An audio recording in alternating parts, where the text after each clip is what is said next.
because I refuse to not be first. Do we do enough? Well, I never shut up about it. It must have been about 16, 17. We nicked their gilt rings. Right, the bouncer's gilt ring. This is no good for me. That's the reality. If you want the honest truth, and I see it every day. Andrew McCART, IFL TV, proudly sponsored by Everlast. I'm here in Dublin with Ade Oladipo. Ade, a rough night for the Irish with Dennis Hogan, Katie Taylor and Gary Cully there. Your immediate thoughts? Yeah, not great, was it? Not great. The Gary Cully one really affected me. I always thought Dennis Hogan, JJ Metcalf was going to be a tough one. I think Metcalf's looked so much better under Joseph McAnally. But I expected Gary Cully to get the job done. I really did. I remember seeing Jose Felix against Sandor Martin in Spain. We worked on that card and I knew it was going to be tough. But I thought Gary Cully's had that kind of special something about him. Obviously, Matchroom have been pushing him as well. He's got out there a bit more and he's got caught. And when he got caught, but it's funny because when he got caught, the Irish went, didn't they? They went up another level and I thought, okay, he's recovered. And then he got caught again and it's weird. It kind of put a bad feeling in your mind that, okay, anything could happen with Katie now. And look, you know what, for those that know, I think for yourself and all the people that know the boxing, this was always going to be a tough fight for Katie. Chantelle's strong, she's big. I didn't know she was that fast. You know, I covered her fight against Mary McGee, I covered her fight against Jessica McCaskill. I knew she was gritty and tough. I didn't realise she had fast hands and feet. So she's clearly been working on that and they got it right. They started fast and I was a bit nervous when it came out 95. I was like, well, 1 second, let's not do this. Because I thought she won by a few, but in the end, it's disappointing for Katie, but I think for boxing, it's fantastic. I mean, Chantelle Cameron's fantastic. There could be a rematch. We go again. You mentioned Chantelle Cameron, her size, and she was big, and the speed. Was this a case of size matters in this one? Yeah. We know Katie's not a puncher. I think, you know, of Katie's fights, I think she's only got 5 stoppages, six stoppages, and they're early. They're not against the elite level. Chantelle's elite level. And even though Katie landed some combinations, they just bounced off Chantelle. And Chantelle was really working to the body as well. She mixed up, she landed a couple of uppercuts. When she got Katie on the rope, she bullied her on the ropes. She was punch perfect. Honestly, she was punch perfect. And you got to credit Nigel Travis and Jamie Moore. This is, as much as she is undisputed, this isn't Jessica McCaskill. This isn't Mary McGee. You're stepping up to the very, very top of boxing in what was an incredible atmosphere. And she just handled it well. And it's one of the best away performances I've seen for a long time. It's almost like the scorecards are going to be tight, and she did that. She was fighting every round like, I might get robbed on the scorecards here, I've got to win it. And in the end, wow, what a performance.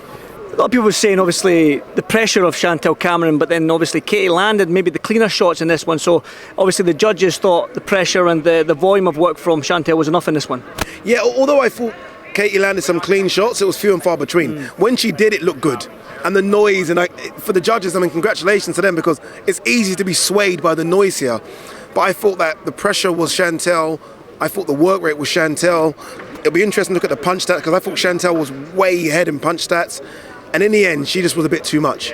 I mean, I know people will say 5 pounds isn't a big jump. You could see how big a jump it was here. I've always said that Katie's just perfect for 135. I remember a few years ago when she went up to 140 to take on Christina Linadatu. And she kind of got bullied in that fight. She won the fight, but I was like, oh, it's only 5 pounds, but it looks a lot different. And Chantelle's a big 140. She's not small either. Like, she can easily go to 147, maybe even higher. That's how big she is. Where I feel like Katie taps out at 135. So size matters. Size matters. And in the end, I feel like the size of Chantelle, and not just the size, that's maybe being disrespectful, the skills as well. She looked good, you know what I mean? She looked good, so it's a bit of everything. She just better on the night. I've got to ask, obviously, your interview in the ring there, I couldn't quite hear because both girls are very softly spoken. So I could hear you in the mic, but I couldn't hear what the girls said in the mic reference to rematch. What was said? Yeah, Katie said it. Katie said, look, rematch. And I asked Eddie, and Eddie said rematch as well. Chantelle was like, well, no, I don't want a rematch. Chantelle 100% wants to go up and take Jessica McCaskill's belts at 147. She wants to, I want to be double undisputed as well. But money talks in this sport as well. And I mean, they're going to look at the check and what's on offer for Jessica McCaskill, and then look at the rematch, whether it be here or Manchester, for this. And I think this is going to be more. And look, why not this? You've beat her once, you think you can do it again. And if you beat Katie Taylor twice, then look, she's only 31, Chantelle. You can go and do whatever you want to do. So Chantelle's not keen, but I think she will become keen. Katie Taylor wants it. But she's got her own things. I mean, look, you can't hold up the division at 135. Michaela Myers ringside, she wants it. Yeah. Alicia Baumgardner wants to go up and fight as well. So Katie's got options. I think one of the options should be retirement. I really do. She's 36. She's won it all. She's had incredible nights. I actually felt, and look, it's easy to say now, but I thought the Serrano win should have been that. And it would have been the best ending to what is an amazing career. Sometimes you can go on too much. And I think she wanted to go on because she wanted the homecoming fight. Now she's lost it. It's going to be difficult to retire, but that should be an option as well. I won't keep you much longer because, believe it or not, my right shoulder is burning holding this camera, so I won't keep you much longer. But listen, you've probably got a little bit more press to do because you're very good on the mic, and I do appreciate your time as always, Ade. So thank you very much, brother. Thank you. Appreciate you, my man. Thank you very much. What a night. What a night. Exactly. Maybe not the greatest night for the Irish, but at least we got big time. We'll be back. We'll be back indeed. Ade, thank you much. Cheers, my man. Thank you. Brother.